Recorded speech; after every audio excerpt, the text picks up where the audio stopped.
এটি একটি পুরনো দিনের কথা। একটি ছোট সীমান্ত শহরের কিনারায় পুরনো কাঁচা গলিতে এক গরিব মুচি থাকত। মানুষ তাকে সলমান মুচি নামে চিনত। উচ্চতায় গড়পড়তা, মুখে সবসময় ক্লান্তির হালকা একটি ছাপ, কিন্তু চোখে অদ্ভুত এক প্রশান্তি, যেন মনের ভেতরে কোথাও আল্লাহর উপর পুরনো তাওয়াক্কুল, ভরসা বসে আছে।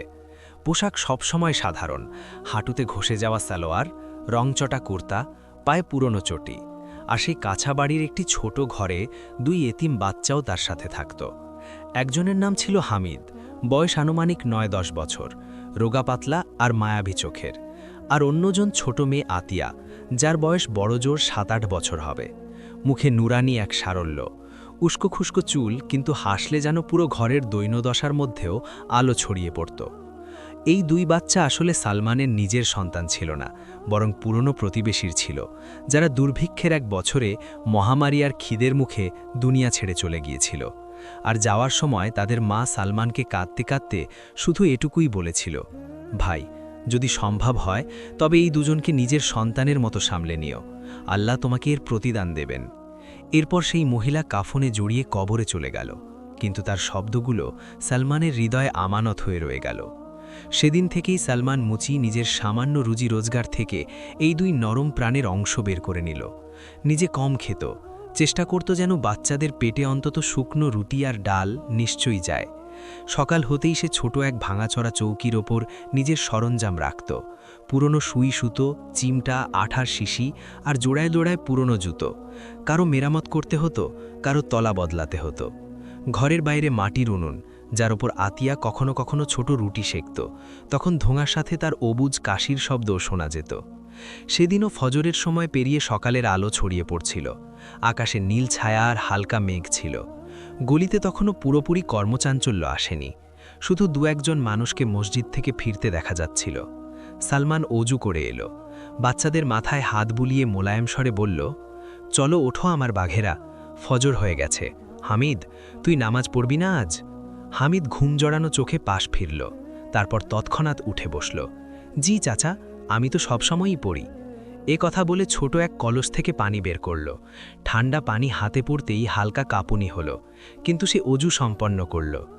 আতিয়াও জেগে গেল, চোখ কচলাতে কচলাতে বলল, আমার পাশের ওড়নাটা দিয়ে দাও, আমিও আজ দোয়া করব। সালমান হাসল, আল্লাহ তোর উপর অনেক রাজি হবেন মা। তারপর তারা নিজেদের সংকীর্ণ ঘরেই জায়নামাজ বিছালো। সেখানেই তিনজনে নামাজ ও দোয়ায় সময় কাটালো। সালমানের দোয়া সবসময়ের মতোই দীর্ঘ ছিল, ইয়া আল্লাহ, এই বাচ্চাদের হেফাজত করো, এদের নসিবে বরকত লিখে দাও, এদের যেন কোনো জালিমের সামনে মাথা নত করতে না হয়, আর আমার এই সামান্য আয়ের মধ্যেও তোমার রহমতে প্রশস্ততা দান করো। দোয়া করতে করতে তার চোখ ভিজে যেত, কিন্তু সে বাচ্চাদের সামনে চোখের জল বেশি প্রকাশ হতে দিত না। নামাজ শেষ করার পর হামিদ মাসুম কণ্ঠে জিজ্ঞেস করল, চাচা, আজ বাজারে কি বেশি জুতো আসবে? কাল তো আপনি রাতে অনেক দেরি পর্যন্ত কাজ করেছেন, তাও রুটি মাত্র দুটিই হয়েছিল। সালমান হালকা একটা দীর্ঘশ্বাস ছাড়ল, তারপর হাসার ভান করে বলল, ইনশাআল্লাহ বেটা, আল্লাহ বড় দয়ালু, হয়তো আজ কোনো ধনী গ্রাহক চলে আসবে। ভালো কাজ হলে আজ তোকে আর আতিয়াকে একটু হালুয়াও খাইয়ে দেব। কথা শুনে আতিয়ার চোখে চমক চলে এলো। সত্যি চাচা, আমি তো অনেক দিন ধরে হালুয়ার কথা ভাবছি। সে অবুঝ আঙুল দিয়ে বাতাসে কাল্পনিক হালুয়ার গোল্লা বানিয়ে বলল, এমন নরম আর মিষ্টি। তারপর হঠাৎ তার মুখ হালকা বিষণ্ণ হয়ে গেল। কিন্তু যদি টাকা না হয়? সালমান তৎক্ষণাৎ তার মাথায় হাত রাখল। এমন কথা কেন বলিস মা? রিজিকের মালিক আল্লাহ, আমরা চেষ্টা করব, বাকিটা তার ওপর ছেড়ে দেব।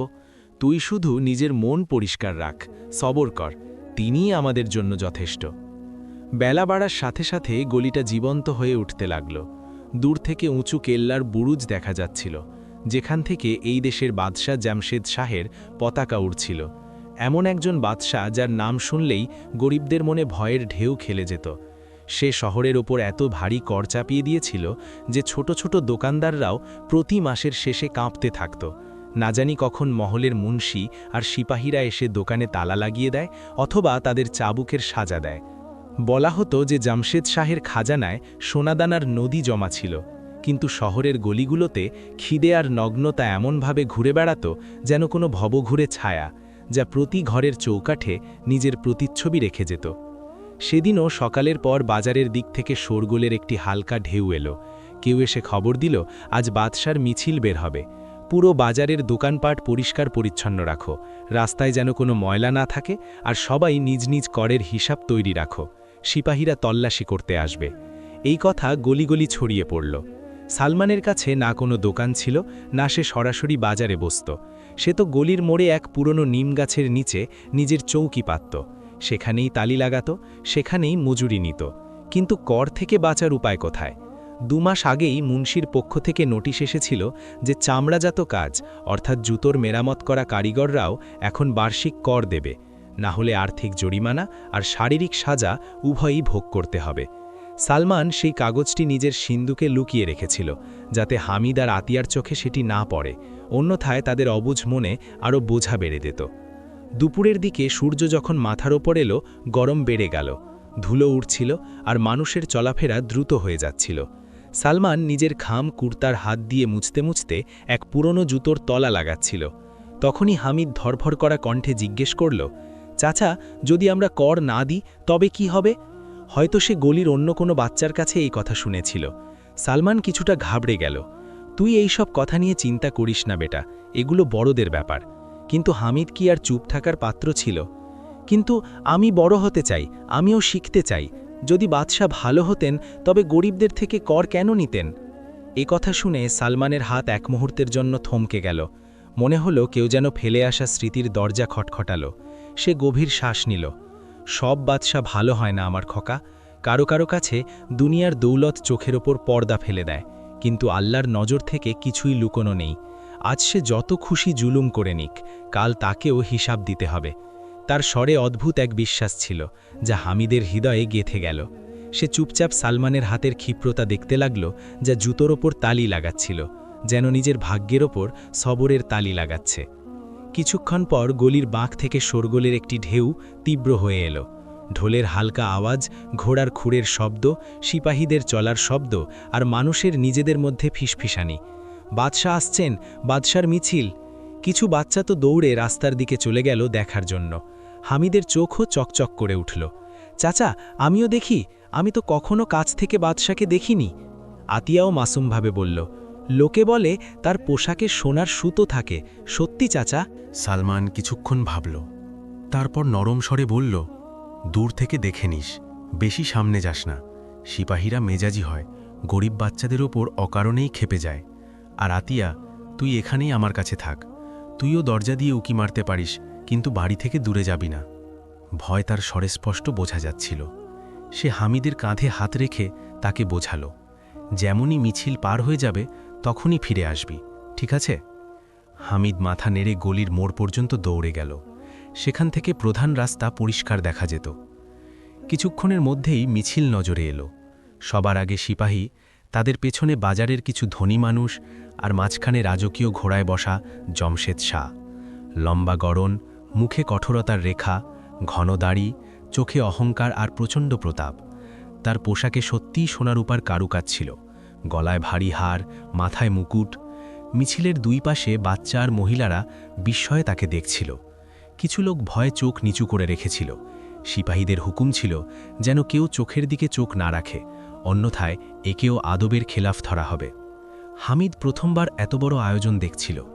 তার মনে অদ্ভুত এক প্রশ্ন জাগল, কেমন এই বাদশা, যারা এত সব পড়েন আর আমাদের গলিতে মানুষ রুটির জন্য হাহাকার করছে? কিন্তু সে চুপই থাকল। হঠাৎ মিছিলের মাঝখান থেকে এক কঠোর কণ্ঠ বেজে উঠল, এই গলি কার? এখানে এত নোংরা কেন? এটা পরিষ্কার করার দায়িত্ব কার?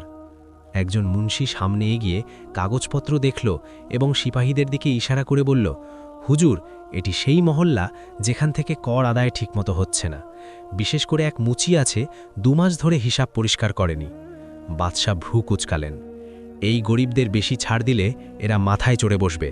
সিপাহীরা, দেখো কে কর দেয়নি, সবার নাম লেখো, আর যে বিরুদ্ধাচারণ করবে তাকে সবক শেখাও, যাতে অন্যরাও আদব শেখে। তার কণ্ঠে দয়ার বদলে অহংকার ছিল। সিপাহীরা জি হুজুর বলে আলাদা আলাদা গলিতে ছড়িয়ে পড়ল। সালমান তখনও নিজের চৌকির পাশে বসে একটি পুরনো জুতোর সেলাই শেষ করছিল। তখনই 4 জন সিপাহীকে তার দিকে এগিয়ে আসতে দেখা গেল। তাদের হাতে চাবুক আর বল্লম ছিল, মুখে ঘৃণা। তাদের মধ্যে একজন উঁচু স্বরে ডাকল, অরে মুচি, তুই কি সালমান? তোকে 2 মাস ধরে কর দেবার সতর্কবার্তা দেওয়া হয়েছিল, তুই এখনও হিসাব পরিষ্কার করিসনি? সালমান এক মুহূর্তের জন্য ঘাবড়ে গেল, কিন্তু পরক্ষণেই নিজেকে সামলে নিয়ে আদবের সাথে দাঁড়িয়ে গেল। হাত জোর করে বলল, জনাব, অপরাধী বটেই, কিন্তু আমার অবস্থা আপনি দেখতেই পাচ্ছেন। 2 এতিম বাচ্চার দায়িত্ব আমার কাঁধে। প্রতিদিন যা মেলে তা থেকেই রুটি আর সামান্য শস্য জোগাড় হয়। কর জমা দেবার পূর্ণ চেষ্টা করছি, যদি কিছুটা সময় পেতাম। সিপাহী তার কথা মাঝপথেই থামিয়ে দিল। আমরা কোনো দাতব্য সংস্থা থেকে আসিনি যে তোকে সময় দেব। বাদশার হুকুম, কর দে, না হলে সাজার জন্য তৈরি হ। এ কথা বলে সে চৌকিতে পড়ে থাকা জুতোগুলোতে লাথি মারল। সরঞ্জাম এদিক সেদিক ছড়িয়ে পড়ল। আতিয়া, যে দরজার কাছে দাঁড়িয়েছিল, ভয়ে চিৎকার করে ভেতরের দিকে পালালো। চাচা! হামিদও দূর থেকে এই দৃশ্য দেখল এবং তার বুক কেঁপে উঠল। সে দৌড়ে ফিরে এলো। জনাব, তর্ক করবেন না, যা অল্প কিছু টাকা আছে তা নিয়ে নিন, আমি পরে আরও পরিশ্রম করব। সিপাহীরা বাঁকা চোখে হামিদের দিকে তাকালো। এটি কে? সালমান তাড়াতাড়ি বলল, এটি আমার সাথে থাকা বাচ্চা, এতিম, নির্দোষ। কিন্তু সিপাহীর মুখে বিন্দুমাত্র নমনীয়তা এলো না। জালিম সে নয় যে শুধু তলোয়ার দিয়ে মারে, জালিম সেও যে বাদশার হুকুমের বিরুদ্ধে যায়। যখন বাদশা বলেছেন কর দিতে হবে, তখন দিতেই হবে, চাই পেট কেটে দাও। সে ঝটকা দিয়ে সালমানের সিন্দুকের দিকে হাত বাড়ালো, যাতে সালমান সামান্য কিছু জমানো টাকা লুকিয়ে রেখেছিল। সালমান ব্যাকুল হয়ে তার হাত থামালো। আল্লাহর কসম, এর মধ্যে কিছু টাকা আমি বাচ্চাদের ঔষধ আর খাবারের জন্য রেখেছি। যদি সব আপনাকে দিয়ে দিই, তবে এই দুলেনে না খেয়ে থাকবে। তার কণ্ঠ বুঝে এলো, কিন্তু সিপাহীর ওপর কোনো প্রভাব পড়ল না। আমাদের তোর বাচ্চাদের খিদে নিয়ে কোনো মাথা ব্যথা নেই, আমরা বাদশাহর হুকুমের পরোয়া করি। সে সিন্দুক তুলে মাটিতে আছাড় মারল। মুদ্রার ঝনঝনানি আর কাঠের টুকরো ভাঙার শব্দ গলিতে প্রতিধ্বনিত হল। 2-3 জন প্রতিবেশী মহিলা পর্দার আড়াল থেকে এই দৃশ্য দেখছিল, কিন্তু ভয়ে কেউ সামনে এগিয়ে আসেনি। হামিদ এসব আর সহ্য করতে পারল না। সে সামনে এগিয়ে সিপাহীর সামনে দাঁড়িয়ে কাঁপা কাঁপা কণ্ঠে বলল, চাচা কখনো চিটিং করেননি, সব সময় সততার সাথে কাজ করেছেন। আপনারা কেন তাকে কষ্ট দিচ্ছেন? যদি বাদশাহর এতই টাকা চাই, তবে সে নিজের সোনার হার বিক্রি করে দিক। সেও তো মানুষ, তাই না? তার কণ্ঠে এক অবুঝ সাহস ছিল। এই কথা শোনা মাত্র সিপাহীর মুখ রাগে লাল হয়ে গেল। বাকি সিপাহীরাও থমকে গেল, যেন কেউ তাদের বাদশাহর তৌহিন বা অপমান করে ফেলেছে। তুই কি বললি ছোটলোক ছেলে? বাদশাহর ব্যাপারে মুখ সামলে কথা বল, না হলে তোর এই জিভ এক্ষুনি কেটে ফেলব। একজন সিপাহী গর্জে উঠে সামনে বাড়ল এবং হামিদের গালে সজোরে একটি চড় মারল। হামিদ মাটিতে পড়ে গেল। আতিয়া চিৎকার করে উঠল, হামিদ ভাই! সে দৌগে তার কাছে এলো এবং কাঁদতে কাঁদতে তাকে কোলে নিতে চাইল। সালমানের মনে যেন কেউ আগুন জ্বালিয়ে দিল। সে অনিচ্ছা সত্ত্বেও সামনে বাড়ল। খোদার কসম, বাচ্চাটির গায়ে হাত দেবেন না, ও তো অবুঝ, ও রাজদরবারের কি বোঝে? যদি ভুল হয়েও থাকে, তবে সাজা আমাকে দিন, আমি বড়, ও তো এতিম। তার কণ্ঠ কাঁপা হলেও অদ্ভুত এক দৃঢ়তা ছিল, কিন্তু সিপাহীদের মনে যেন পাথর জমেছিল। একজন সামনে এগিয়ে সালমানের ঘাড় চেপে ধরল। তুই অনেক যুক্তি দেখাস, নিজেকে বাদশাহ হচ্ছেও বড় মনে করিস নাকি? চল, তোকে কেল্লায় নিয়ে যাই, সেখানে তোকে আদবের মানে বোঝাবো। আর হ্যাঁ, এক্ষুনি সব টাকা বাজেয়াপ্ত করা হলো, এটি বাদশাহর হক। তারা মাটিতে ছড়িয়ে থাকা মুদ্রাগুলো কুড়িয়ে নিল। সিন্দুকের যা অবশিষ্ট অংশ ছিল তাতে লাথি মেরে পাশে ফেলে দিল। সালমানের চোখ দিয়ে এখন জল ঝরছিল। সে বাচ্চাদের দিকে তাকালো। হামিদ তখনও গাল ঘষতে ঘষতে বসেছিল, চোখে জল, কিন্তু দাঁত কিড়মির করছিল। আতিয়া তার বুকে লেপটেছিল। আমি আপনাকে ছাড়া কিভাবে থাকব চাচা? সে কাঁদতে কাঁদতে বলল। সালমানের বুক ফেটে যাচ্ছিল, কিন্তু সে নিরুপায় হয়ে হালকা একটু হাসি মুখে আনার চেষ্টা করল। বেটা, কাঁদিস না, আল্লাহ আমাদের সাথে আছেন, এই জুলুম বেশিদিন চলবে না। তোকে শুধু মনে রাখতে হবে, প্রতিটি কষ্টের পরেই সুখ আসে। তোমরা দুজনে শুধু নামাজ আর দোয়া ছেড়ো না। সে হামিদের দিকে তাকালো। তুই পুরুষ মানুষ হামিদ, আতিয়ার খেয়াল রাখিস, পাশের খালার কাছে চলে যাস, উনি নেক মহিলা, উনি তোদের সাহায্য করবেন। আমি যা কিছু সহ্য করব, আল্লাহর সন্তুষ্টির জন্য করব। হয়তো এর মধ্যেই আমাদের জয় লুকিয়ে আছে। সিপাহীরা তাকে জোর করে টানল, তার হাত পেছনে বেঁধে দিল এবং গলি থেকে বের করে হিড় করে নিয়ে যেতে লাগল। পাশের কিছু বৃদ্ধা মহিলা পর্দার আড়াল থেকে কাঁদতে কাঁদতে দোয়া পাঠাতে লাগলেন। ইয়া আল্লাহ, এই মজলুমকে সাহায্য করো, এই এতিম বাচ্চাদের উপর রহম করো। কেউ দোয়ার জন্য হাত তুলছিল, কেউ আঁচল দিয়ে চোখ মুছছিল, কিন্তু কেউই সিপাহীদের সামনে কথা বলার সাহস পেল না। বাদশাহর মিছিল তখনও বেশি দূর যায়নি, মাত্র কয়েক কদম এগিয়েছিল যে খবর পৌঁছালো হুজুর, সেই মুচিকে ধরা হয়েছে এবং তার সব মালপত্র কেড়ে নেওয়া হয়েছে। বাদশাহ নির্লিপ্তভাবে শুনলেন, তারপর অবহেলার সাথে হাত নাড়িয়ে বললেন, ভালো করেছ। যে কর দেয় না সে প্রজাই হওয়ার যোগ্য নয়। এমন লোকেদের সাথেই কঠোরতা করা উচিত, যাতে বাকিরাও শিক্ষা পায়। তার কণ্ঠে না ছিল শোক, না দয়া, যেন কোনো পশুর কথা হচ্ছে, মানুষের নয়। ওদিকে গলির মোড়ে আতিয়া হামিদ মাটিতে বসে বসে দূর চলে যাওয়া নিজেদের চাচাকে দেখতে থাকল। সালমান বারবার ঘাড় ঘুরিয়ে তাদের দেখছিল, যতক্ষণ দৃষ্টির সীমানায় তারা দেখা যাচ্ছিল। সে শুধু একটি শব্দ মনে মনে আওড়াচ্ছিল, ইয়া আল্লাহ, তুমি সাক্ষী, আমি জুলুম করছি না, শুধু সবর করছি। আর সেই সবরের শুরুর সাথেই তার পরীক্ষার সফর শুরু হয়ে গেল। অন্যদিকে হামিদের ছোট মনে এক যন্ত্রণা দানা বেঁধেছিল। সে মাটিতে মুষ্টি মারল এবং চাপা কণ্ঠে বলল, যদি বাদশাহ মাজলুমদের কষ্ট অনুভব না করেন, তবে কি আল্লাহ তাকে এমনি ছেড়ে দেবেন? নিশ্চয়ই কোনোদিন আসবে যখনই সব উল্টে যাবে। হয়তো সে নিজেও জানত না যে এই জ্বলন্ত ক্ষোভ আগামী দিনে তার জীবনকে এমন এক মোড়ে নিয়ে যেতে চলেছে, যেখান থেকে ফিরে আসা সহজ হবে না। গলির মোড়ে ধুলো ধীরে ধীরে থিতিয়ে আসছিল, কিন্তু হামিদের মনে যে ঝড় উঠেছিল তা থামার নাম নিচ্ছিল না। তার চোখ তখনও রক্তবর্ণ ছিল, গালে সিপাহীর চরের দাগ জ্বলছিল, আর বুকে এক অদ্ভুত দম বন্ধ করা রাগ ও কষ্ট জমা হয়েছিল। আতিয়া এখনও কাঁদছিল, মাঝে মাঝে হিচকি তুলে বলছিল, হামিদ ভাই, চাচাকে ওরা কোথায় নিয়ে গেল? ফিরে আসবেন তো? উনি আমাকে একা ফেলে যাবেন না তো? হামিদ তাকে শক্ত করে নিজের বুকে জড়িয়ে ধরল। নিজে ভেতর থেকে ভেঙে পড়ছিল, কিন্তু তার স্বরে বাধ্য হয়ে আসা এক পৌরুষত্ব ছিল। তুই কাঁদিস না আতিয়া, দেখিস আল্লাহ আমাদের চাচাকে নিশ্চয়ই ফিরিয়ে আনবেন। উনি নির্দোষ, উনি কারো হক মারেন না, উনি শুধু আমাদের পেট ভরেন।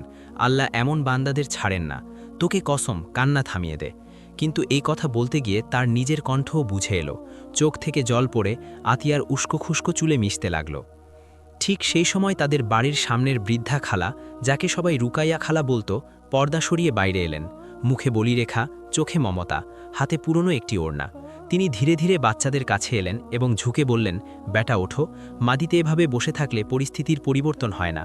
এসো, আমার ঘরে চলো, অন্তত একটু পানি খেয়ে নাও, মুখ ধুয়ে নাও, পেটে কিছু রুটি দাও, তারপর বসে ভাবব কি করা যায়। হামিদ মাথা তুলে তার দিকে তাকালো। খালা, যদি আমরা এখান থেকে চলে যাই, তবে চাচাকে ফিরে এসে আমাদের কে দেখাবে? উনার তো মনে হবে আমরাও উনাকে ছেড়ে দিয়েছি। তার কথায় এত অবুঝ আকুতি ছিল যে খালার চোখ দিয়ে জল চলে এলো। তিনি বিড়বিড় করলেন, ইয়া রব, তুমি এই ছোট ছোট এতিম মনের সাহারা হও। তারপর মায়ায় বললেন, না বেটা, আমরা কোথাও দূরে যাচ্ছি না, আমরা মাত্র 2 কদম দূরত্বে থাকব। এই গলি তো আমাদেরই। যখনই তোর চাচা আসবেন সবার আগে এখানেই খুঁজবেন। তুই আমার ওপর ভরসা রাখ, আমি তোদের দুজনকে নিজের সন্তানের মতো সামলাবো। কিন্তু তোরা যদি এখন ভেঙে পড়িস, তবে সালমানের মন আরও ভেঙে যাবে, যেখানেই থাকুক না কেন। চলো, সবর করো, আমার সাথে চলো। খালা তাদের নিজের ছোট ঘরে নিয়ে গেলেন, যা মাত্র 2টি ঘর আর একটি ছোট আঙিনা। ছাদ কাঁচা, দেওয়াল খসে পড়া, কিন্তু পুরো ঘরে এক অদ্ভুত নমনীয়তা আর আপন ভাব ছড়িয়েছিল। তিনি মাটির কলস থেকে পানি বের করলেন, প্রথমে আতিয়াকে খাওয়ালেন, তারপর হামিদের দিকে বাড়িয়ে দিলেন, নাও বেটা, একটু পানি খেয়ে নাও, তোর চোখের আগুন কিছুটা ঠান্ডা হবে। সে চুপচাপ পানি পান করল। তারপর খালা রুটি আর কিছুটা অবশিষ্ট শাক সামনে রাখলেন। যা আছে সব তোমাদেরই, একে নিজের মনে করে খেয়ে নাও। আতিয়া ইতস্তত করে রুটির টুকরো তুলল, কিন্তু হামিদ এক ঝটকায় হাত সরিয়ে নিল। আমার খিদে নেই খালা। খালা কড়া স্বরে বললেন, নখরা দেখাস না, পুরুষ হতে হলে আগে নিজের শরীরের খেয়াল রাখা শিখতে হয়। তোর চাচা তোকে অভুক্ত দেখলে ওনার আরও কষ্ট হবে, এই কথাটা বোঝ। এই কথা শুনে সে ভাঙা গলায় বলল, যদি বাদশারও এতটুকু বুদ্ধি থাকতো না খালা, তবে আজ চাচার হাতে বিড়ি থাকতো না। শেষ শব্দে তার কণ্ঠ বুঝে এলো, কিন্তু সে জোর করে রুটির লোকমা মুখে পুরে নিল। ওদিকে অন্যদিকে সালমানের হাতে সত্যিই বেড়ি পড়ে গিয়েছিল। সিপাহীরা তাকে পুরো শহরের সামনে দিয়ে হেঁচড়ে কেল্লার দিকে নিয়ে যাচ্ছিল, যাতে বাকি গরিবরাও শিক্ষা পায় যে কর না দিলে তাদেরও এই হাল হবে। সারা পথে মানুষ বিচিত্র দৃষ্টিতে তাকে দেখছিল, কেউ দয়ার চোখে, কেউ ভয়ের কারণে চোখ নিচু করে। কেউ দূর থেকে চাপা স্বরে বলছিল, এ তো সেই সালমান মুচি যে এতিম বাচ্চাদের পালে, তার সাথেও যদি এই ব্যবহার হয় তবে আমাদের কি হবে? অন্য কেউ জবাব দিচ্ছিল, চুপ কর ভাই, দেয়ালেরও কান আছে, না জানি তোর নামও তাদের তালিকায় চলে আসে। সেই শব্দগুলো সালমানের কানে পৌঁছাচ্ছিল, কিন্তু সে শুধু একটি কথাই ভাবছিল, ইয়া আল্লাহ, বাচ্চাদের কি হবে? তাদের রুটি, তাদের ছাদ, তাদের হেফাজত। তার পা মাটি দিয়ে ঘষ্টে যাচ্ছিল। বিড়ির ঝনঝনানি কানে বাজছিল। রোদ মাথার ওপর জ্বলছিল, কিন্তু মনে সেই একটিই দোয়া, তুমি ওদের মালিক, তুমি আমারও মালিক। কেল্লার কাছে আসতেই তার হার্টবিট বেড়ে গেল। উঁচু উঁচু দেয়াল, বড় বড় দরজা, ওপরে পাহারা দিচ্ছে সিপাহী। ভেতরে ঢুকতেই এক শীতল অন্ধকার। তাকে কেল্লার পেছনের দিকে তৈরি পুরনো কারাগারের দিকে নিয়ে যাওয়া হলো, যেখানে স্যাঁতসেঁতে দুর্গন্ধ, দেয়ালে মাকড়সার জাল আর মেঝেতে ছড়িয়ে থাকা নোনা যেন পুরনো চোখের জলের সাক্ষ্য দিচ্ছিল। একজন সিপাহী বেড়ির শিকলটি দেয়ালে আটকানো লোহার আকটার সাথে বেঁধে দিল, অন্যজন দরজা সজোরে বন্ধ করল। এখন এখানে বসে ভাব, বাদশার হুকুম অমান্য করার ফল কি হয়। এই বলে সে অট্টহাসি দিতে দিতে বাইরে চলে গেল। সালমান ভেজা দেয়ালের পাশে মেঝেতে বসে পড়ল। পিঠে ব্যথা ছিল, হাতের দাগগুলো জ্বলছিল, কিন্তু তার মন সবচেয়ে বেশি সেই দুই নরম প্রাণের জন্য ছটফট করছিল, যারা হয়তো গলিতে তাকে ছাড়া ফুঁপিয়ে কাঁদছে। সে বিড়বিড় করল, ইয়া রব, যদি তোমার ইচ্ছে হয় যে আমি এখানে বন্দি থাকি তবে থাকব, কিন্তু এই বাচ্চাদের দুর্বল প্রাণের ওপর রহম করো, ওদের জন্য কোনো রাস্তা বের করে দাও, ওদের নসিবে তোমার রহমত লিখে দাও।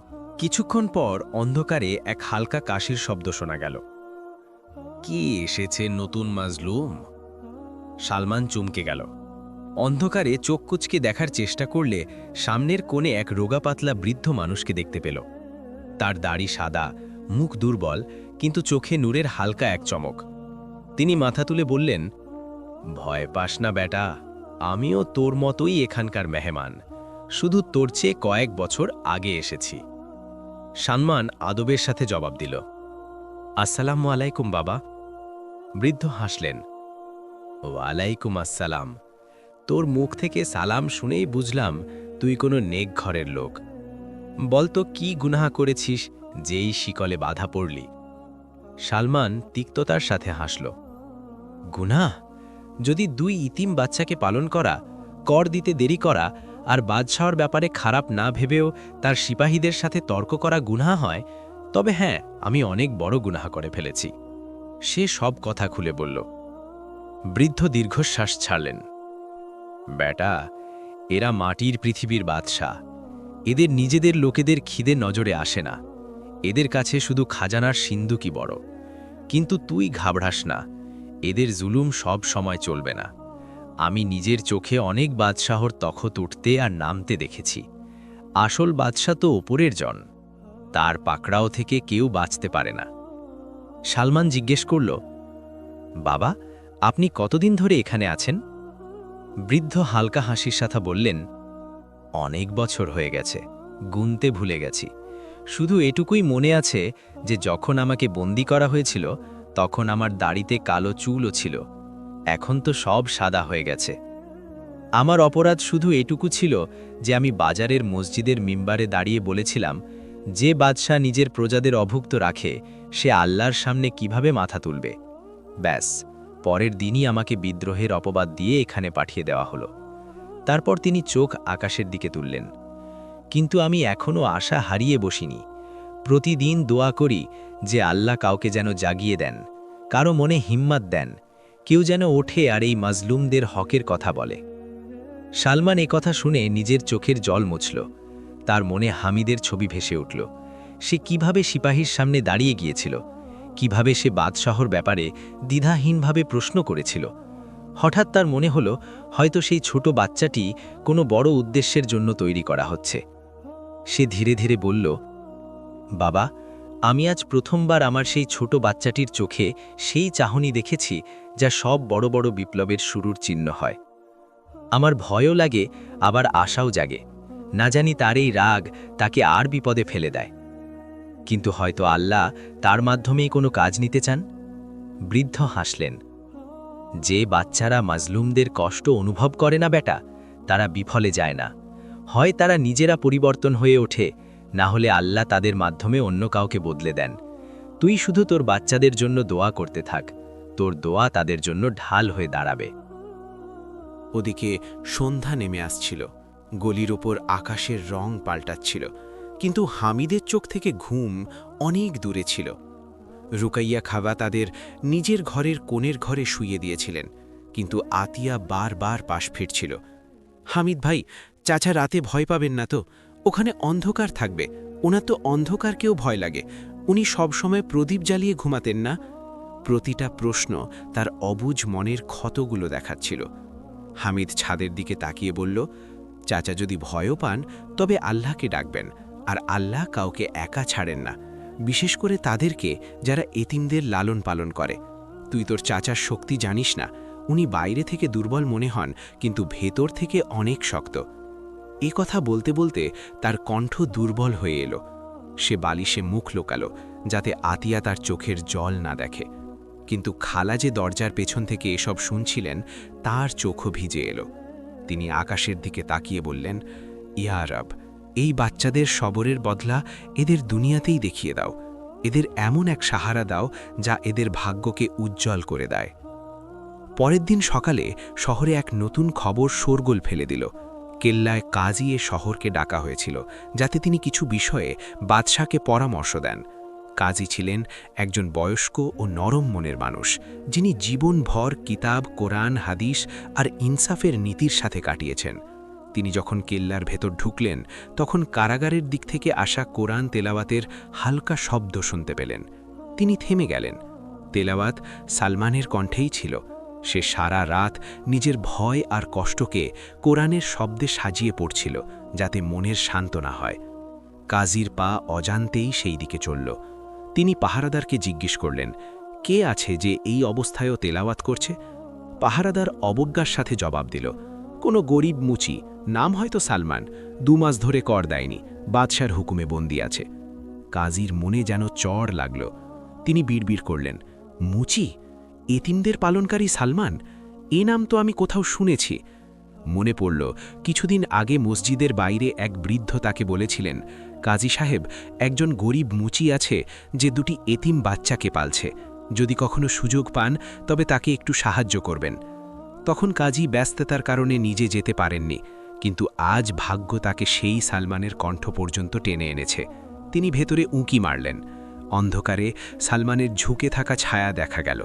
তার ঠোঁটা কোরআনের আয়াত, চোখ বন্ধ, মুখ ভেজা, কিন্তু স্বর প্রশান্ত। কাজী দীর্ঘশ্বাস ফেলে ভাবলেন, কেমন অদ্ভুত সময় যে এমন মানুষ জেলে আর জালিম মানুষ তখতে বসে আছে। কিন্তু তিনি সেই মুহূর্তে কোনো সিদ্ধান্ত নিলেন না, শুধু মনে মনে এই কথা গেঁথে নিলেন যে আজ যখন বাদশার সাথে দেখা হবে তখন তিনি নিশ্চয়ই এই মুচির কথা তুলবেন। অন্যদিকে শহরে বাদশার কঠোরতা আর করের নতুন শর্ত মানুষের মনে ভয় আর রাগ দুটোই বাড়িয়ে দিয়েছিল। কেউ প্রকাশ্য কথা বলতে পারছিল না, কিন্তু ঘরের ভেতর, চত্বরে, মসজিদের কোণে নিচু স্বরে কথা হতে লাগল। কতদিন চলবে এই জুলুম? সত্যি কি কোনোদিন আসবে যখন সব উল্টে যাবে? আর প্রতিবার এই প্রশ্নের সাথে কোনো না কোনো বৃদ্ধের আওয়াজ আসত, বেটা, আল্লাহর রশি মজবুত, শুধু সবর আর দোয়ার মাধ্যমে তা ধরে রাখো। তিনি যখন জালেমকে পাকড়াও করেন তখন তার বংশধর পর্যন্ত কেঁপে ওঠে। ওদিকে রুকাইয়া খালা সিদ্ধান্ত নিলেন যে তিনি চুপচাপ বসে এসব দেখবেন না।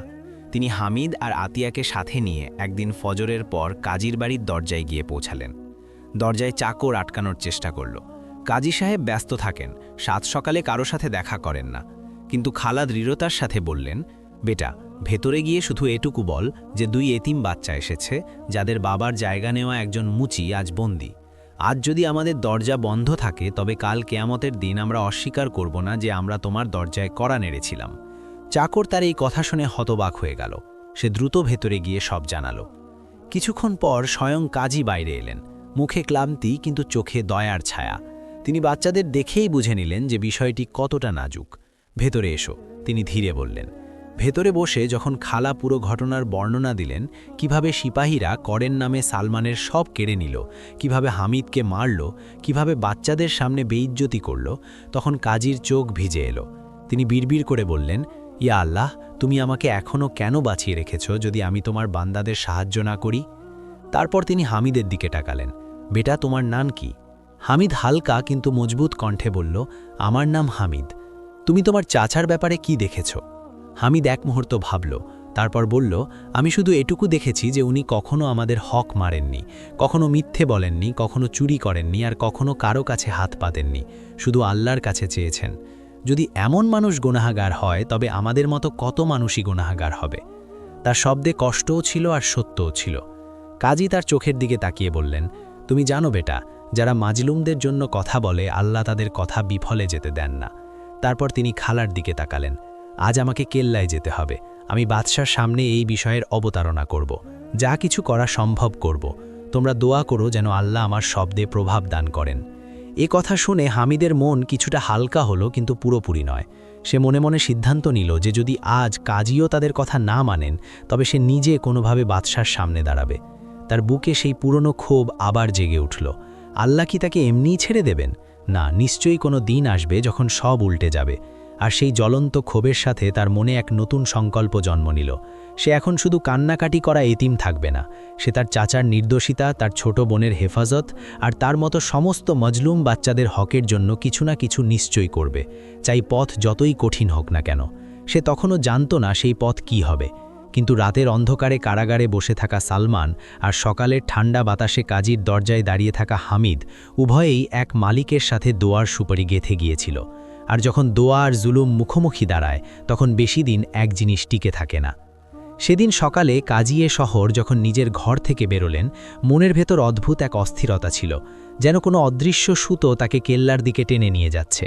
প্রতিটি পদক্ষেপে তার সালমানের তেলাওয়াতের শব্দ, বাচ্চাদের ভেজা মুখ আর রুকাইয়া খালার কাপা কাপা শব্দ মনে পড়ছিল। তিনি ধীরে ধীরে হাঁটতে হাঁটতে আকাশের দিকে তাকালেন। ইয়া আল্লাহ, আজ যদি আমি সত্যকে গোপন করি অথবা তোমার বান্দাদের ওপর হওয়া জুলুম থেকে চোখ ফিরিয়ে নিই, তবে আমার জ্ঞান আমার জন্য অভিশাপ হয়ে দাঁড়াবে। তুমি আমার শব্দে প্রভাব দাও, অন্তর পরিবর্তনকারী তো তুমি। এই দোয়া তার ঠোঁটে ছিল যখন কেল্লার উঁচু দরজা সামনে এলো। লোহার পেরেক বসানো ভারী দরজা, যার ওপর পাহারাদাররা দাঁড়িয়েছিল। কাজী ভেতরে ঢোকা মাত্রই সিপাহীরা মাথা নত করে আদবের সাথে সালাম করল, কারণ পুরো শহর জানত যে কাজী এ শহর একজন জ্ঞানী ও খোদাভীরু মানুষ। বাদশাও তার সামনে কিছুটা নমনীয়ভাবে কথা বলেন, কিন্তু আজ পরিস্থিতি ভিন্ন ছিল। বাতাসে যেন কোনো এক নিস্তব্ধ যুদ্ধ চলছিল। কাজীকে সরাসরি দরবারের বড় হলে নিয়ে যাওয়া হলো। মার্বেল পাথর বসানো মেঝে, উঁচু ছাদ, দেয়ালে সোনালি কারুকাজ আর মাঝখানে উঁচু তখত, যাতে জামশেদ শাহ বসেছিলেন। রাজকীয় পোশাক, গলায় ভারী চিন, চোখে প্রতাপ আর কপালে সামান্য ভাঁজ, যেন কেউ তার ঘুম নষ্ট করেছে। তার পাশে উজির, মুন্সি আর কিছু ধনী ব্যবসায়ী দাঁড়িয়েছিল, যারা সবসময় দরবারে থাকত, যাতে নিজেদের স্বার্থের সিদ্ধান্তে বাদশাকে প্ররোচিত করতে পারে। কাজী ভেতরে প্রবেশ করে আদবের সাথে সালাম করলেন। আসসালামু আলাইকুম হে বাদশাহে শহর। জামশেদ শাহ হালকা স্বরে জবাব দিলেন, ওয়ালাইকুম আসসালাম কাজী সাহেব, আসুন। আজ আপনাকে ডাকার কারণ হলো শহরের সমস্যা বাড়ছে, খাজানা কমে যাওয়ার খবর আছে এবং প্রজাদের থেকে অভিযোগ আসছে যে কর বেশি কঠোর। আমরা চাই আপনি শরীয়ত ও ইনসাফের নীতি অনুযায়ী আমাদের সাহায্য করুন। শক্তিশালী রাষ্ট্র টিকে থাকা জরুরি। সে তার কণ্ঠে নমনীয়তা দেখানোর চেষ্টা করল, কিন্তু ভেতরকার অহংকার স্পষ্ট ফুটে বেরোচ্ছিল। কাজী তখতের সামনে কিছুটা দূরে দাঁড়িয়ে বললেন, বাদশাহ সালামত, রাষ্ট্রের শক্তি শুধু সোনা দানার খাজানা দিয়ে হয় না, বরং মজলুমদের দোয়া আর প্রজাদের মনের প্রশান্তি দিয়ে হয়। যদি তাদের মনে আপনার জন্য বদদোয়া থাকে, তবে খাজানার শিকলও আপনাকে রক্ষা করতে পারবে না। দরবারে হালকা ফিসফিসানি শুরু হলো। কিছু ধনী লোক একে অপরের চোখের ইশারা করতে লাগল, যেন এই কথা তাদের ভালো লাগেনি। জামশেদ শাহ চোখ সরু করে জিজ্ঞেস করলেন, আপনি কি এটি ইঙ্গিত করছেন যে আমার রাজ্যে জুলুম হচ্ছে? কাজী নির্ভীকভাবে বললেন, আমি ইঙ্গিত করছি না, পরিষ্কার কথা বলছি। আমার কাছে খবর এসেছে যে 2 মাস ধরে কর দিতে না পারা এক গরিব মুচি সালমানকে কেল্লায় ধরে এনে কারাগারে বন্দী করা হয়েছে, অথচ সে 2 এতিম বাচ্চার ভরণ পোষণ করছিল। বাদশাহ সালামত, যদি আপনি চান তবে আমি এর বিস্তারিত পেশ করতে পারি, কিন্তু এটুকু জেনে রাখুন যে কোনো এতিমের সাহারাকে বেড়ি পড়িয়ে আল্লাহর নজরে নিজেকে তুচ্ছ করবেন না। এই কথাগুলো দরবারে তীরের মতো বিঁধল। কিছু মুহূর্তের জন্য স্তব্ধতা নেমে এলো। তারপর একজন উজির এগিয়ে এসে বলল, হুজুর, এটি সেই মুচি যে আপনার কর আইনকে তুচ্ছ জ্ঞান করেছে, সিপাহীদের অপমান করেছে এবং তার ছেলেও সিপাহীদের সামনে সীমা লঙ্ঘন করেছে, বাদশার নাম পর্যন্ত মুখে এনেছে। এমন লোককে যদি আপনি ছেড়ে দেন, তবে বাকি প্রজারাও মাথায় চড়ে বসবে, তখন আপনার রাজপোশাকের মর্যাদা থাকবে না। উজির চালাকি সাথে কথাটিকে এমনভাবে ঘুরিয়ে দিল যা বাদশার আত্মমর্যাদায় আঘাত করে। জামশেদ শাহের মুখে কঠোরতা নেমে এলো। কাজী সাহেব, আপনি জানেন যে বাদশার দাপট যদি চলে যায় তবে রাজ্য টুকরো টুকরো হয়ে যায়। আমরা আমাদের খাজানার হেফাজতের জন্য, আমাদের শাসনের জন্য যা জরুরি তাই করব। তাতে যদি কোনো এক মুচিকে কোরবানি দিতে হয় তবে তাই হবে। কাজী দীর্ঘশ্বাস ফেললেন। তার চোখে কষ্টের ছায়া ছিল। বাদশাহ সালামত, আমি রাজ্যের নিরাপত্তার বিরুদ্ধে নই, কিন্তু মনে রাখবেন, রাজ্যের মালিকও শেষ পর্যন্ত একজন মানুষই হয়, আর মানুষের ভুল হয়ে থাকে। আল্লাহ আপনাকে তখত দিয়েছেন যাতে আপনি মাজলুমদের চিৎকার শোনেন, তাদের পিষে ফেলার জন্য নয়। যদি করের বোঝা এত বাড়িয়ে দেন যে মানুষ রুটি আর করের মধ্যে কোনো একটিকে বেছে নিতে বাধ্য হয়, তবে তা ইনসাফ নয়, বরং জুলুম হবে। আর যেখানে জুলুম বাড়ে সেখানে বিদ্রোহ জন্ম নেয়। মানুষ নীরব থাকে, কিন্তু আকাশ কথা বলে ওঠে। তিনি সালমানের কাহিনী সবিস্তারে বর্ণনা করলেন, কিভাবে সে দুটি এতিম বাচ্চার সাহারা, কিভাবে সিপাহীরা তার সামান্য জমানো পুঁজি কেড়ে নিল, কিভাবে বাচ্চারা গুলিতে একা হয়ে গেল।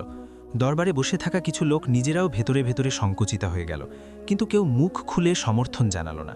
প্রত্যেকের নিজের দোকান, নিজের হাবেলি, নিজের মালের চিন্তা ছিল। জামশেদ শাহ কিছু পল চুপ থাকল, তারপর বলল, ঠিক আছে, যদি সেই মুচি সত্যিই এত নেক হয়, তবে আমি দয়া করে তাকে মৃত্যুদণ্ড থেকে বাঁচাতে পারি। কিন্তু কর তো করই থাকবে। তাকে বাজারের মাঝখানে চাবুক মারার সাজা দেওয়া হবে, যাতে সে এবং বাকি মানুষ শিক্ষা নেয়। আর এরপরেও যদি সে কর পরিশোধ না করে, তবে তার চৌকি ও সরঞ্জাম বাজেয়াপ্ত করা হবে। আর যেখানে বাচ্চাদের কথা, রাজ্যে অনেক ঘর আছে, কেউ না কেউ তাদের আপন করে নেবে। সেই কথাটি এমন উদাসীনভাবে বলল, যেন তারা দুটি জুতো যা কোথাও রেখে দেওয়া যাবে। কাজীর মন ফেটে গেল। তিনি আকুল হয়ে বললেন, বাদশাহ সালামত, এতিমদের সাহারা কেড়ে নেওয়া আর তারপর তাদের ভাগ্যকে বাতাসের হাতে সঁপে দেওয়া, এটি কেমন ইনসাফ? আপনি চাইলে তার কর মাফ করতে পারেন, তাকে সময় দিতে পারেন, বা কোনো ধনীকে বলতে পারেন তাকে সাহায্য করতে। এটি আপনার এখতিয়ার, কিন্তু আপনি সেই পথই বেছে নিলেন যা সব থেকে কঠোর। আমি কাজী হিসেবে আপনাকে অনুরোধ করছি, এই ফায়সালা নিয়ে পুনরায় চিন্তা করুন। জামশেদ শাহের মুখে এবার রাগ পরিষ্কার ফুটে উঠল। কাজী সাহেব, আমি আপনার সম্মান করি, আমি আপনার জ্ঞানের কদর করি, কিন্তু দরবারের ফায়সালা নিয়ে বারবার প্রশ্ন তোলার সমীচীন নয়।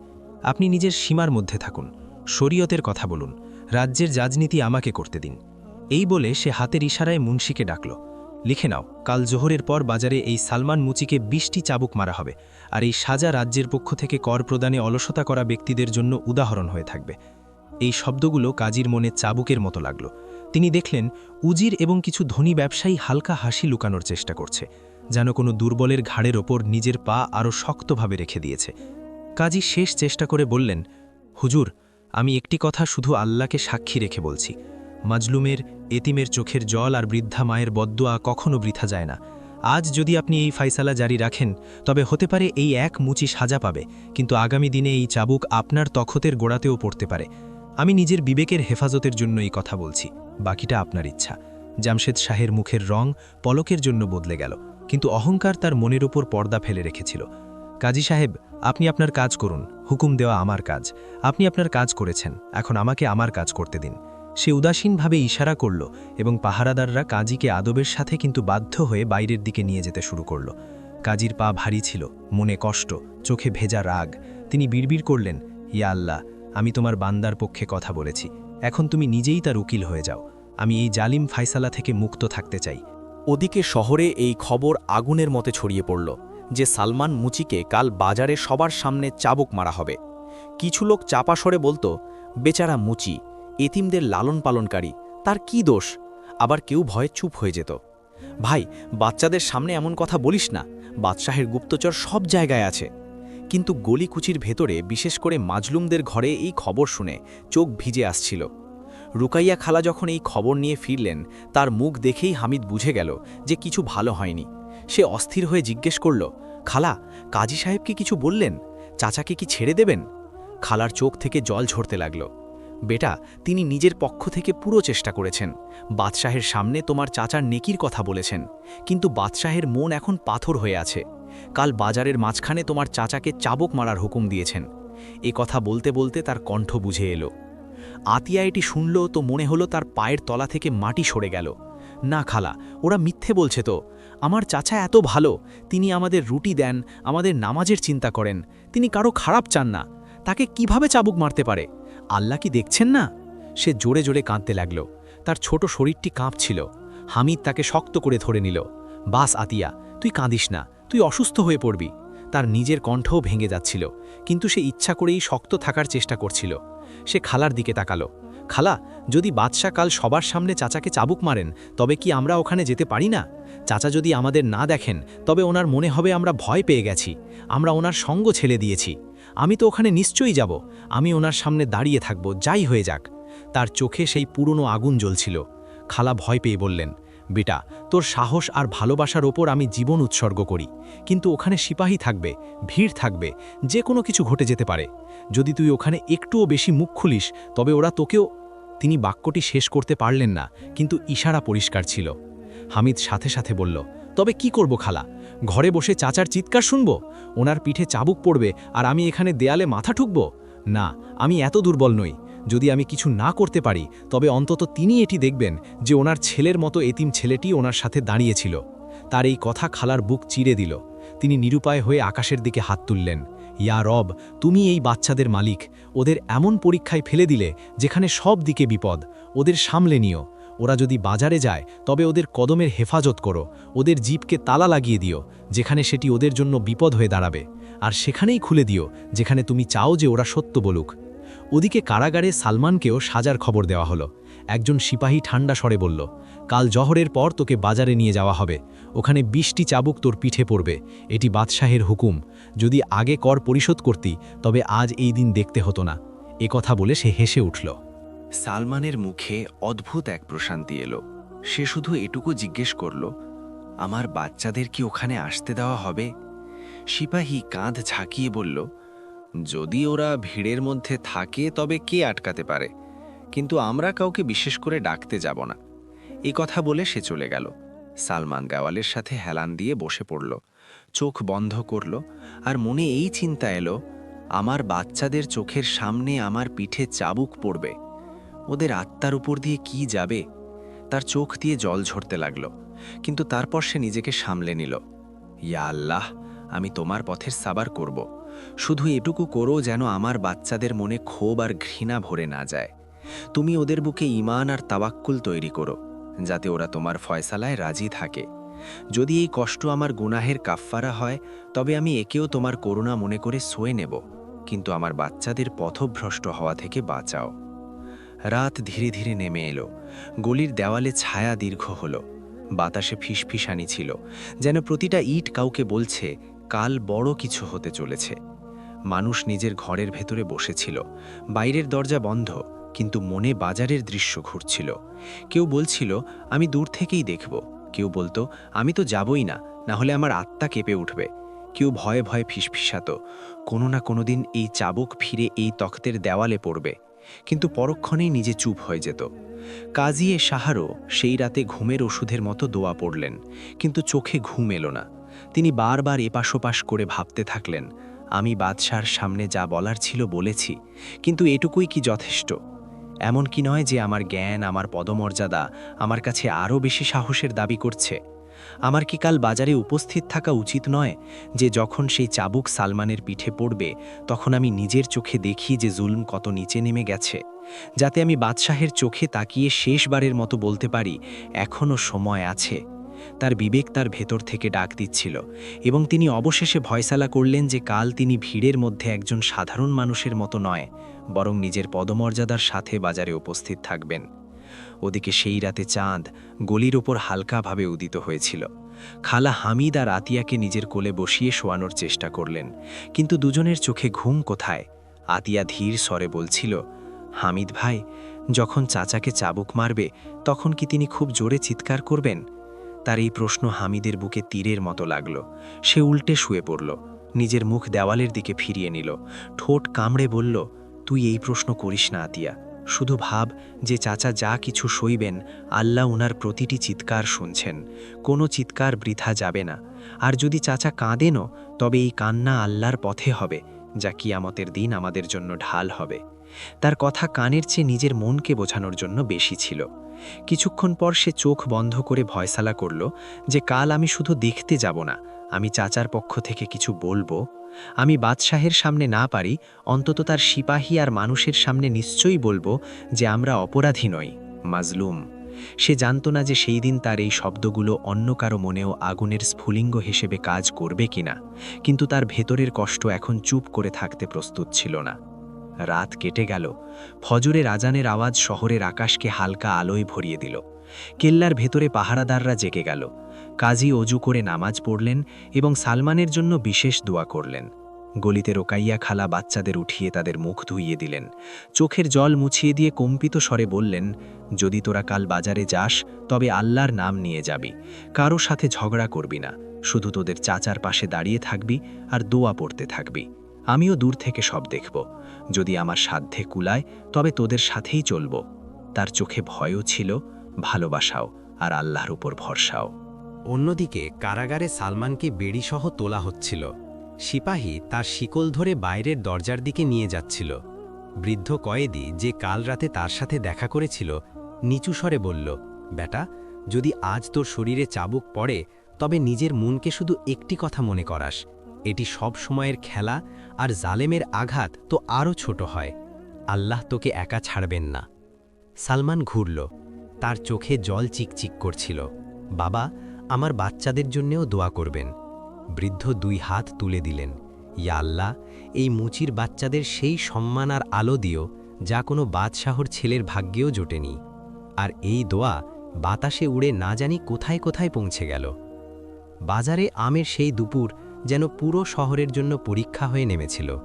দোকানের শাটার অর্ধেক খোলা, মানুষ দূর দূরান্ত থেকে এসে ছাদ, বারান্দা, দরজার পেছনে থামের সাহারায় দাঁড়িয়েছিল। কারো মুখে ভয়, কারো মুখে তামাশা দেখার তীব্র কৌতূহল, আর কারো মনে লুকিয়ে থাকা সহানুভূতি। বাজারের একদম মাঝখানে সেই খোলা ময়দান, যেখানে সাধারণ দিনে বেচাকেনা হতো, আজ সেখানে একটি কাঠের উঁচু মঞ্চ তৈরি করা হয়েছিল, যাতে একটি খুঁটি পোতা হলো, আর পাশে চাবুকের একটি বান্ডিল রাখা হয়েছিল।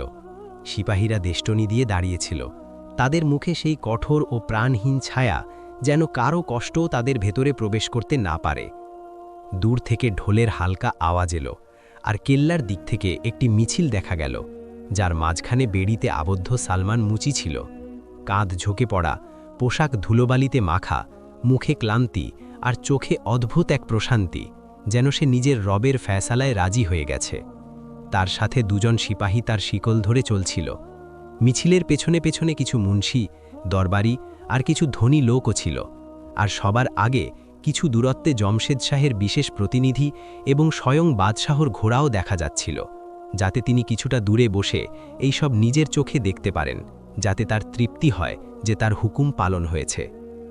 অন্যদিকে গলি থেকে হামিদ আর আতিয়া রুকাইয়া খালার সাথে ভিড়ের মাঝখান দিয়ে রাস্তা করে সামনে বাড়ছিল। আতিয়ার ছোট আঙুল খালার কম্পিত হাতে ছিল। হামিদ আগে আগে, চোখে জলও ছিল, আবার আগুনও। মনে একটিই চিন্তা, আজ যদি আমি চাচার পাশে না দাঁড়াই তবে বেঁচে থেকেও মরে যাব। মানুষের ফিসফিসানি তাদের কানে পড়ছিল। কেউ বলতো, এটিই সেই মুচি। কেউ বলতো, বেচারা 2টি এতিম বাচ্চাকে পালে।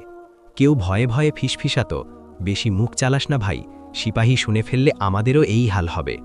সালমানকে মঞ্চের কাছে এনে তার বেড়ি খোলা হলো, কিন্তু হাত দুটিকে দড়ি দিয়ে বেঁধে খুঁটির সাথে আটকে দেওয়া হলো।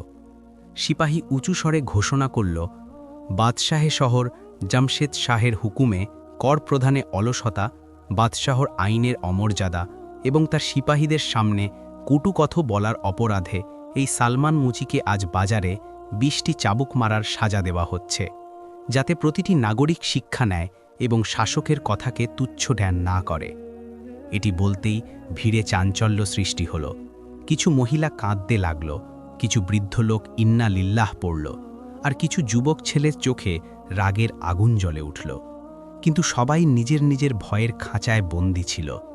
সালমান নিজের মাথা নিচু করল, মনে মনে দোয়া করল, ইয়া আল্লাহ, আমার সাথে যা হচ্ছে যদি তা তোমার মর্জির বিরুদ্ধে হয় তবে তুমি আমার জন্য পথ খুলে দাও, আর যদি এটি আমার গুনাহের কাফফারা হয় তবে এটি আমার জন্য সহজ করো, আর আমার বাচ্চাদের মনে সবর দাও, ওদের ঘৃণা আর রাগের পথে ঠেলে দিও না। ঠিক এই সময় তার নজর ভিড়ের মধ্যে খুঁজতে খুঁজতে ঘুরল, আর কিছুটা দূরে সে হামিদের মুখ দেখতে পেল। চোখে জল, কিন্তু পা সেখানেই স্থির হয়ে আছে। তার পাশে আতিয়া দাঁড়িয়েছিল, যে 2 হাতে নিজের মুখ চেপে ধরে কাঁদছিল। সালমানের চোখ ভিজে এলো, কিন্তু সে নিরুপায় হয়ে ঠোঁটে হালকা হাসি আনার চেষ্টা করল, যেন দূর থেকেই বাচ্চাদের এই অনুভূতি দিতে চায় যে আমি ভাঙিনি, তোমরাও ভেঙে পড়ো না। ওদিকে এক পাশ থেকে কাজিয়ে শহরও তার 2-3 জন সাথীর সাথে বাজারে প্রবেশ করলেন। মানুষ তাকে দেখল তো রাস্তা নিজে থেকেই খুলে গেল। তিনি ভিড় চিড়ে সামনে এলেন এবং মঞ্চ থেকে কিছুটা দূরে দাঁড়িয়ে গেলেন। মুখে দুঃখ, চোখে আকুতি, কিন্তু স্বরে এখনও সাহসের হালকা আলো। তিনি মনে মনে ভাবলেন, যদি আজ আমি চুপ থাকি তবে আমার জ্ঞান বৃথা, আমার পদমর্যাদা আমার জন্য বোঝা। আর নীরবে দোয়া করলেন, ইয়া আল্লাহ, যদি আজ তুমি কারো জিভে আগুন রেখে থাকো তবে তাকে হকের কথা বলার জন্য ব্যবহার করো। সেই মুহূর্তে গলি থেকে বাদশাহর আসার খবর ছড়ালো। কিছু দূরত্বে তিনি রাজকীয় ঘোড়ায় বসে বাজারের মোড়ে থেমে গেলেন, যাতে দূর থেকে পুরো দৃশ্যের ওপর নজর রাখা যায়।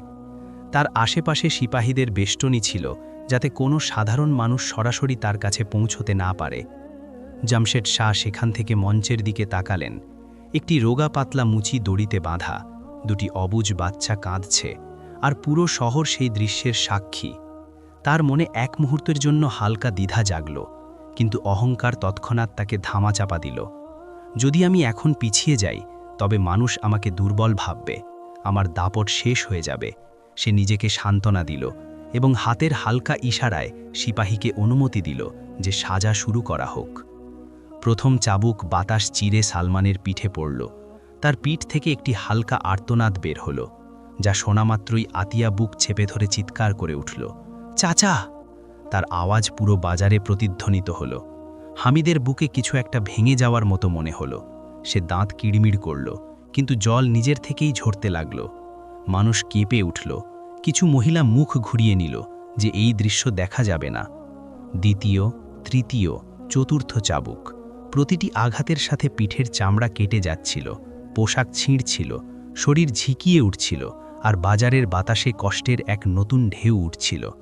সালমান মাঝে মাঝে হালকা গোঙানি দিচ্ছিল, কিন্তু জোরে চিৎকার করার চেষ্টা করছিল না। মনে বারবার ইয়া সাবুর পড়ছিল। কাজীর চোখ থেকে জল ঝরতে লাগল। তিনি ব্যাকুল হয়ে বাদশাহর দিকে তাকালেন, যেন চোখ দিয়েই বলতে চাইছেন, এবার তো থামুন।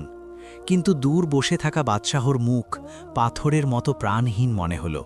শুধু চোখ দুটো তীক্ষ্ণ ছিল, যা দেখছিল যে প্রজাদের ওপর তার দাপট কত গভীর হচ্ছে। যখন সপ্তম অষ্টম চাবুক পড়ল, তখন হামিদের আর সহ্য হল না। তার ভেতরকার লাভা এখন বাঁধ ভেঙে দিয়েছিল। সে এক ঝটকায় খালার হাত ছাড়াল, চোখের জল মুছল এবং ভিড় ঠেলে মঞ্চের একদম কাছে পৌঁছে গেল। সিপাহীরা তাকে দূরে সরিয়ে দেওয়ার চেষ্টা করল। দূরে থাকো ছেলে, এটি সাজার ময়দান। কিন্তু সেই জেদ নিয়ে বলল, এটি আমার চাচা, আমি ওনার ছেলে, আমি ওনাকে ছাড়া এখান থেকে সরব না।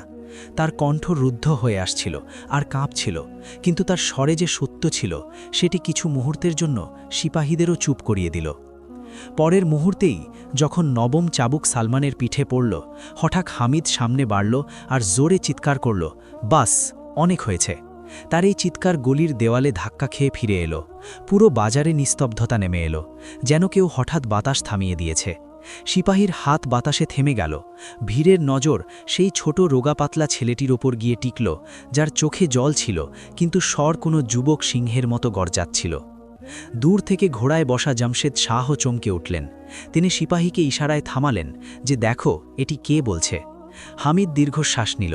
বুকে হৃৎস্পন্দন দ্রুত ছিল, কিন্তু সেই নিজের ভয় চিরে উঁচু স্বরে বলতে শুরু করল, হে বাজারের মানুষ, তোমরা সবাই আজ এখানে তামাশা দেখতে এসেছ নাকি হক দেখতে এসেছ?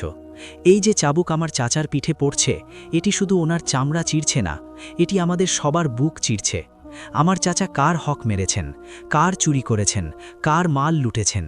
তিনি তো শুধু আমার মতো দুই এতিমকে রুটি খাওয়াতেন, নিজে না খেয়ে আমাদের পেট ভরার চেষ্টা করতেন। যদি কর না দেওয়া গুনাহর চেয়েও বড় অপরাধ হয়, তবে বলো কোন কিতাবে লেখা আছে যে এতিমদের সাহারা কেড়ে নিয়েই রাজ্য মজবুত হয়? তার শব্দগুলো বাতাসে আগুনের মতো ছড়িয়ে পড়ল। কেউ ফুপিয়ে কাঁদতে লাগল, কেউ হায় আমার খোদা বলে আঁচল দিয়ে চোখ মুছতে লাগল। কাজীর শ্বাস থেমে গেল। তিনি অনুভব করলেন যে সেই কথাটি, যা তিনি কাল দরবারে বলে মনে পৌঁছতে পারেননি, আজ এক এতিমের জীব দিয়ে বেরিয়ে সরাসরি মানুষের অন্তরে প্রবেশ করছে। হামিদ কাঁপা কাঁপা হাতে সালমানের দিকে ইশারা করল, দেখো একে, এর অপরাধ কি? যে এ সিপাহীদের বলেছিল যে আমরা অভুক্ত, যে সে বাচ্চাদের পক্ষ থেকে সময় চেয়েছিল। যদি এই জীবই তার অপরাধ হয়, তবে সবথেকে আগে আমার জীব কাটো, কারণ আমি সিপাহীকে বলেছিলাম যে বাদশাহও মানুষ। আজ যদি একজন গরিব মুচিকে তোমাদের সবার সামনে চাবুক মারা হচ্ছে, তবে কাল তোমাদের পিঠেও চাবুক পড়তে পারে। আজ এরা আমার বোনের সামনে তার চাচাকে মারছে, কাল তোমাদের বাচ্চাদের সামনে তোমাদেরও দড়ি দিয়ে বাঁধা যেতে পারে যদি তোমরা আজ এই জুলুম চুপচাপ দেখে নাও। তার কথাগুলো ভিড়ের ভেতরে লুকিয়ে থাকা ভয়কে নাড়িয়ে দিল। কোথাও থেকে হালকাভাবে ঠিকই বলছে আওয়াজ আসতে লাগল। কিছু মানুষ মাথা নিচু করে নিল, কেউ চাপাস্বরে আস্তাক ফিরুল্লাহ পড়ল। সিপাহীদের মুখে অস্থিরতা দেখা দিতে লাগল, কারণ পরিস্থিতি ধীরে ধীরে তাদের নিয়ন্ত্রণের বাইরে যেতে পারত। দূর বসে থাকা জমশেদ শাহ এবার অস্থির হয়ে উঠেছিলেন। তিনি প্রথমবার সেই ছেলেটিকে খুঁটিয়ে দেখলেন। মুখ রোদ আর ধুলোয় পোড়া, চোখে জল আর আগুন, শরীর রোগা পাতলা, পোশাক ছেঁড়া, কিন্তু স্বরে এমন সাহস যা কোনো বড় আমিরের ছেলের মধ্যেও দেখা যায় না। তার মনের ভেতরে কোথাও লুকিয়ে থাকা মানুষটি হালকাভাবে জেগে উঠল। একটি পুরনো স্মৃতি ভেসে উঠল, যখন তিনি নিজে ছোট ছিলেন এবং তার সামনে তার বাবা একজন গরিব কৃষককে না শুনেই চাবুক মারার হুকুম দিয়েছিলেন। তখন তিনি লুকিয়ে কাঁদতে কাঁদতে তার মাকে বলেছিলেন, আম্মু, বাদশার কি গরিবদের জন্য কষ্ট হয় না? আর তার মা চোখের জল মুছিয়ে জবাব দিয়েছিলেন, যদি বাদশার মনে আল্লাহর ভয় জিন্দা থাকে তবে সে প্রতিটি মাজলুমের চিৎকার শুনতে পায়। যদি সেই ভয় মরে যায় তবে তখত উঁচুতে থাকলেও ভেতর থেকে পড়ে যায়। এই স্মৃতি হঠাৎ তার মনে করাঘাত করতে লাগল। তিনি অস্থির হয়ে লাগাম টানলেন। থামো! তার আওয়াজ ছিল তীব্র। সিপাহীরা তৎক্ষণাৎ চাবুক থামিয়ে দিল। ভিড়ে ফিসফিসানি ছড়িয়ে পড়ল। বাদশাহ সাজা থামিয়ে দিয়েছেন, বাদশাহ কথা বলছেন। জমশেদ শাহ ইশারা করলেন যে তার ঘোড়া আরও কিছুটা সামনে নেওয়া হোক। এখন তিনি ভিড় থেকে মাত্র সামান্য দূরত্বে ছিলেন। তার নজর সরাসরি সালমান আর হামিদের উপর ছিল। তিনি উঁচু স্বরে জিজ্ঞেস করলেন, ছেলে, তোর নাম কি? সবার নজর হামিদের উপর টিকল। সে কিছুটা ঘাবড়ে গিয়েও দৃঢ়তার সাথে জবাব দিল, আমার নাম হামিদ, আর আমি এই সালমান মুচির এতিম ছেলে। রক্তের সম্পর্কে না হলেও রুটি দিয়ে, দোয়া দিয়ে আর ভালোবাসা দিয়ে। তিনি আমাকে আশ্রয় দিয়েছেন, আমি ওনাকে কিভাবে একা ছেড়ে দিই? এটি শুনে পুরো বাজারে হালকা এক গুঞ্জন উঠল, যেন সবার মন একসাথে ভরে এসেছে। জামশেদ শাহ কিছু পল নীরবতা পালন করলেন, তারপর বললেন, তুই অনেক সাহস নিয়ে কথা বলিস। তুই জানিস যে বাদশার সামনে এভাবে কথা বলা বিদ্রোহ ধরা যেতে পারে? হামিদ কাঁপতে কাঁপতেও মাথা উঁচু রাখল। যদি সত্যি বলা বিদ্রোহ হয় তবে হ্যাঁ, আমি বিদ্রোহ করছি। আমি শুধু এইটুকু বলছি যে আপনি আমাদের চাচার কাছে সেই টাকা চাইছেন যা ওনার কাছে নেই। আপনি ওনার থেকে সেই জিনিস কেড়ে নিচ্ছেন যা ওনার কাছে মাত্র একটিই আছে। যদি আপনি সত্যিই বাদশাহ হন তবে আপনার থেকে এই আশা ছিল যে আপনি এটিমদের মাথায় হাত রাখবেন না, যে তাদের সাহারাকে দড়ি দিয়ে বেঁধে চাবুক মারবেন। আজ যদি আপনি ওনাকে ছেড়ে দেন, ওনার কর মাফ করে দেন, আর এটি ঘোষণা করে দেন যে এটিমদের ঘর থেকে আগে রুটির খোঁজ নেওয়া হবে, করের নয়, তবে মানুষ আপনাকে জালিম নয় বরং দয়ালু বাদশাহ বলবে, আর আপনার রাজ্য মজবুত হবে। আপনি আজ কেউ নিজের মন শক্ত রাখলে আল্লাহর আদালতে আমাদের মতো ছোট ছোট মানুষও আপনার বিরুদ্ধে সাক্ষ্য দেবে। এ কথা বলতে বলতে তার কণ্ঠ রুদ্ধ হয়ে আসলো, কিন্তু সে সাহস ছাড়ল না। কাজিয়ে শহর এটি শুনলেন তো তার বুক কেঁপে উঠল। তিনি সামনে এগিয়ে উঁচু স্বরে বললেন, বাদশাহ সালামত, এই এতিম ছেলেটি আজ সেই কথাই বলছে যা আমি কাল আপনার দরবারে নমনীয়ভাবে বলছিলাম। পার্থক্য শুধু এটুকু যে এর কাছে কিতাবের জ্ঞান ছিল, আর এর কাছে পেটের খিদে আর মনের কষ্ট আছে। আর আল্লাহর কাছে মনের কষ্ট প্রায়ই কিতাবের জ্ঞানের চেয়ে ভারী হয়ে যায়। আমি সাক্ষ্য দিচ্ছি যে সালমান মুচি নেক আমলকারী মানুষ। তার অপরাধ শুধু এটুকু যে সে আপনার কঠোরতার নিচে পিষ্ট হওয়ার আগে নিজের বাচ্চাদের খিদের কথা ভাবছিল। আজ যদি আপনি এর ওপর রহম করেন, এর কর মাফ করেন আর করের নিয়মে সহজতা আনেন, তবে আল্লাহর কাছেও আপনার জন্য রহমতের দরজা খুলবে। কিন্তু যদি আপনি জেদে অটল থেকে এর রক্ত ঝরানো জারি রাখেন, তবে ভয় হয় যে পাছে আল্লাহ আপনার জন্যও সেই দিন না আনেন যেদিন আপনার রাজ্যের ওপর আপনারই ফয়সালা চাবুক হয়ে বর্ষিত হবে। তার শব্দগুলো ভিড়ে সুবহান আল্লাহ আর আল্লাহ হক বলিয়েছেনের আওয়াজ তুলে দিল। মানুষের মন বিগলিত হচ্ছিল, তাদের চোখ দিয়ে জল ঝরছিল। কিছু হাত নিজে থেকেই দোয়ার জন্য উঠে গেল। জামশেদ শাহের মনে এখন কঠোরতা আর নমনীয়তার যুদ্ধ শুরু হয়ে গিয়েছিল। তখত, তাজ, দাপট, খাজানা, আর অন্যদিকে এই ছোট প্রাণগুলো, এই নিরুপায় মুচি, এই ক্রন্দনরত বালিকা, এই বাগ্মী এতিম। তার মনে হলো যেন তার অন্তর দুই ভাগে ভাগ হয়ে গেছে। তিনি নিজের মনে মনে ভাবলেন, যদি আমি এখনো না ফিরি তবে হয়তো কখনোই ফিরতে পারবো না। আর আজ যদি আমি এই মাজলুমদের সামনে নিজের মাথা নত করি তবে কি আমার তখত পড়ে যাবে, নাকি আল্লাহর কাছে আমার মর্যাদা উঁচু হয়ে যাবে? তার ভেতরে সেই পুরনো স্মৃতি আবার জাগল। তার মায়ের কণ্ঠ, বেটা, আসল বাদশা সেই যার মনে আল্লাহর ভয় জিন্দা থাকে, অন্যথায় মুকুট তো শুধু মাথায় রাখা ধাতু। তার চোখ ভিজে আসতে লাগল। তিনি হালকা কাঁপা কাঁপা স্বরে মুন্সিকে বললেন, যে হুকুম আমি কাল লিখেছিলাম সেটি এখানেই বাজারে বদলাচ্ছি। লেখো, সালমান মুচির ওপর আজ পর্যন্ত সব কর মাফ করা হলো।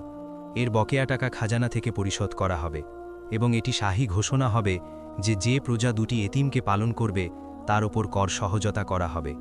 আর এটিও ঘোষণা করো যে আজ থেকে কোনো সিপাহী কোনো গরিবের ঘরে ঢুকে তাকে বেইজ্জতি করবে না, অন্যথায় সে নিজেই সাজার যোগ্য হবে। আর আজকের চাবুকের কথা যেখানে। তিনি গভীর শ্বাস নিলেন, তারপর উঁচু স্বরে বললেন, আমি জামশেদ শাহ নিজের সমস্ত প্রজার সামনে ঘোষণা করছি যে এই সাজা এখানেই শেষ করা হলো। সালমান মুচিকে তৎক্ষণাৎ দড়ি থেকে মুক্ত করা হোক। যদি সে আমাকে মাফ করে দেয় তবে আমি বুঝব যে হয়তো আল্লাহও আমাকে মাফ করার রাস্তা খুলে দিচ্ছেন। এটি শোনামাত্রই বাজারে যেন তুফান এলো। কেউ আল্লাহু আকবার ধ্বনি দিল, কেউ কাঁদতে কাঁদতে আঁচল দিয়ে চোখ মুছল, আর অনেক মানুষ কান্নার সাথে দোয়া করতে লাগল। সিপাহীরা নিজেরাও হতবাক হয়ে গেল। তারা তাড়াতাড়ি সালমানের হাত খুলে দিল। দড়ি সরতেই সালমান টলটলে তোলে পড়ে গেল, কিন্তু পরের মুহূর্তেই হামিদ দৌড়ে তার কাছে পৌঁছল, চাচা, এবং তাকে জড়িয়ে ধরল। আতিয়াও কাঁদতে কাঁদতে তাদের পায়ে লেপটে গেল, চাচা, আমাকে মাফ করে দাও, আমি কিছু করতে পারিনি। সালমান নিজের সমস্ত শক্তি সঞ্চয় করে তাদের মাথায় হাত রাখল। না আমার জান, তোমরা দুজন তো সেটি করে দেখালে যা বড় বড় মানুষ করতে পারেনি। আজ যদি কেউ আমাকে এই চাবুকের পরেও সম্মানের সাথে দেখছে, তবে শুধু তোমাদের কারণে। আর তুই হামিদ, তুই এতিম হয়ে যে সাহস দেখিয়েছিস না, আমি সাক্ষ্য দিচ্ছি যে আল্লাহ তোর জীবকে কখনো বৃথা যেতে দেবেন না। কাজিয়ে শহর সামনে বাড়লেন। তিনি সালমানকে সাহারা দিয়ে তুললেন, তারপর বাদশার দিকে তাকালেন। বাদশা সালামত, আজ আপনি যা করলেন তা শুধু একজন মানুষের উপর দয়া নয়, বরং নিজের সামনে খোলা রাস্তা বেছে নেওয়া, জুলুম থেকে তওবা আর ইনসাফের দিকে প্রথম পদক্ষেপ।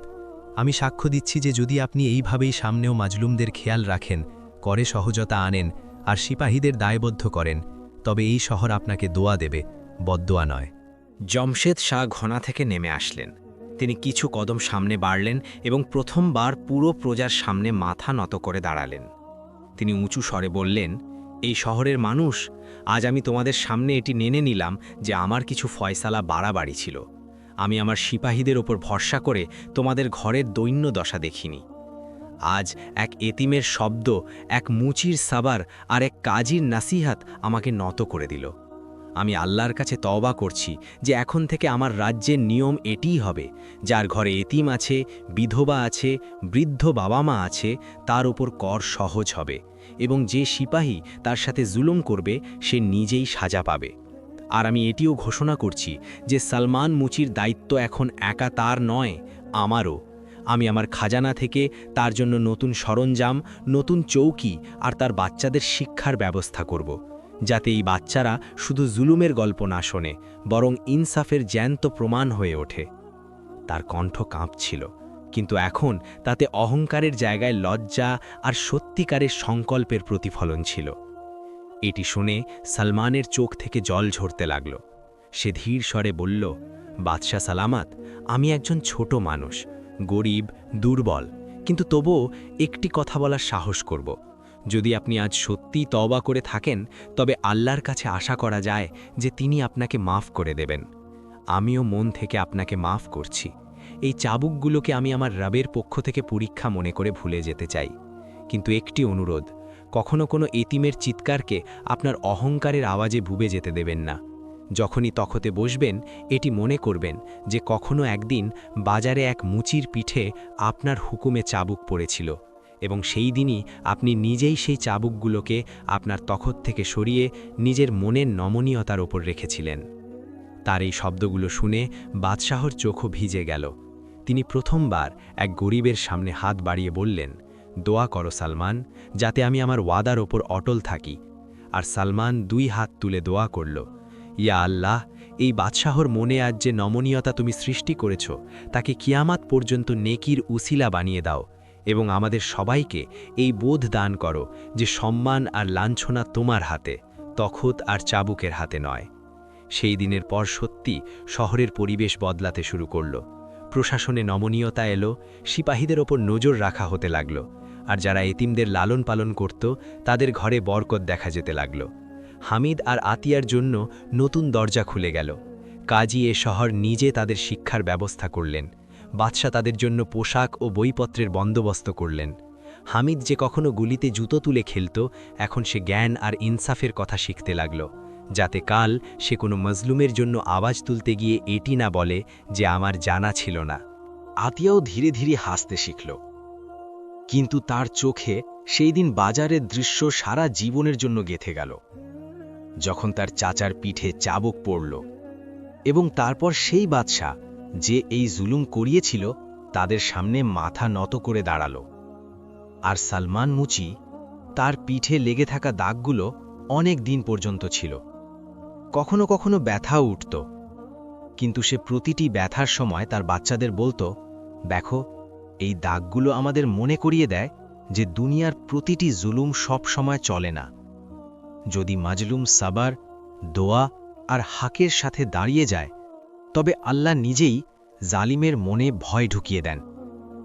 আমাদের কাজ তলোয়ার তোলা নয়, বরং জিভ দিয়ে হাক বলা আর মন থেকে আল্লাহর উপর ভরসা রাখা।